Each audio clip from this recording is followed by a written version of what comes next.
ہمیں اس حدیث کا تو پتہ ہے، اور الحمدللہ ہمیں سے اکثر مسلمان اس حدیث پہ عمل بھی کرتے ہیں،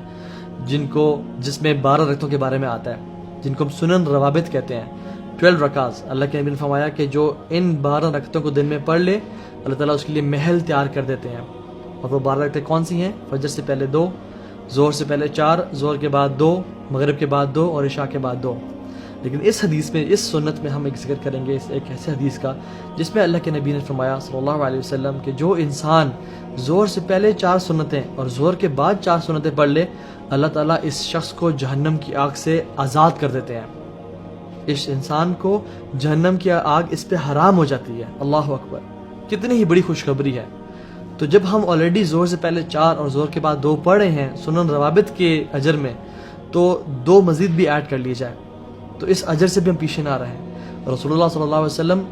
ظہر کے بعد ان 4 سنتوں کو پڑھا کرتے تھے، لیکن اس بات کا دھیان کیا جائے کہ اللہ کے نبی صلی اللہ علیہ وسلم جب بھی سنتوں کو ادا کرتے تھے تو وہ 2 کر کے ادا کیا کرتے تھے، چاہے وہ تہجد کی ہو، چاہے وہ ظہر سے پہلے کی 4 سنتیں ہیں یا ظہر کے بعد کی 4 سنتیں ہیں۔ تو رسول اللہ صلی اللہ علیہ وسلم ہمیشہ سنتوں کو اور نوافل کو 2 کر کے ادا کیا کرتے تھے۔